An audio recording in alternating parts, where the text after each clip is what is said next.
सुवर्णपुर जिलापाल बयान को नहीं चर्चा। सुवर्णपुर जिलापाल नृपराज साहू एक सभारे राजनैतिक बयान रखिथिबार अभियोग होईछि। आ ए बयान को नहीं जोर धरिछि चर्चा। एक कार्यक्रम रे जिलापाल सरकार को सुहाउथबा भली भाषण देथिबार आलोचना हेउछि। जिलापाल ए बयान मुख्य शासन सचिव विफलता बोली कही निंदा करिछि बीजेडी। जदि से राजनीति करिवे एथिरे मना नाही, चाकरी छाड़ी एहा करंतु बोली बीजेडी कहिछि। बीजेडी बयान को नहीं जवाब रखिचंती राज्य बीजेपी साधारण संपादक बिरंची त्रिपाठी। कहिचंती बीजेपी गणतंत्र विधि व्यवस्था अनुसार काम करे, अधिकारी को राजनीति करिबार घोर विरोधी। किंतु बीजेडी सरकार बेले अधिकारी माने नेतांकर सीसीआर लिखुथिले, दलर टिकेट बांटुथिले और निर्वाचन प्रचार भी करुथिले। तेणु बीजेडी नेता एमिति बयान न देबा भलो बोली बीजेपी कहिछि। सेबळे बयान नहीं सुवर्णपुर जिलापालंकर प्रतिक्रिया मिली पारिनी।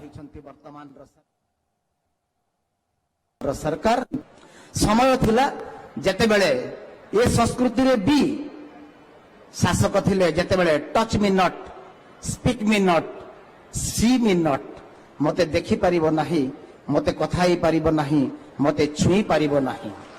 आज सही परंपरा को सही संस्कृति को समूले उत्पाटन करिबारे सक्षम हेछंती। वर्तमान जदि ओडिसार प्रशासन जदि प्रशासक जदि ऑफिसर्स जदि पॉलिटिकल हेले ताहले इटा सुचेइबो जे ओडिसार जे माननीय वर्तमान अछंती मुख्य शासन सचिव तांकर जो बाटेरे से शासनटा को चलैबा कथा शासन हुगुला हेलानी। सुवर्णपुर कलेक्टर डॉक्टर नृपराज साहू से जदि राजनीति करबा को चाहुचंती और भारतीय जनता पार्टी जॉइन करबा को चाहुचंती से जॉइन करंतु, किछि दुख नाही। किंतु कलेक्टर हिसाब रे आपण जिबे गोटे प्रोग्राम रे आउ मुख्यमंत्री को बसिकिरी तांको खुशी करी कि हसैबा पाई गोटे कार्टून टाइप रो आपण स्टेटमेंट देबे सिटी, किंतु बीजेपी जॉइन करिवो बेली पूरा रेडी हेइकिरी से बाहरिलेनी। आमे याको निंदा करूछु एवं दुखी जे केते कलुषित हेइ गलानी वर्तमान रो सिस्टम, जोठी कलेक्टर माने हुटकल दबा आरंभ कलेनी जे आमे पॉलिटिकल पार्टी जॉइन करिवु।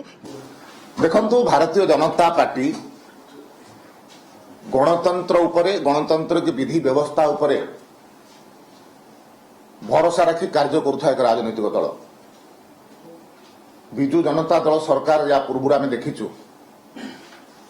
अधिकारी माने तांको नेतांकर सीसीआर लिखुथिले, अधिकारी माने तांको दलर टिकेट बांटुथिले, अधिकारी माने तांको दल पई किए प्रचार करिवो कोन करिवो सब कथा मध्य बुझुथिले। तेणु निज कथा को निजे चिंता करंतु।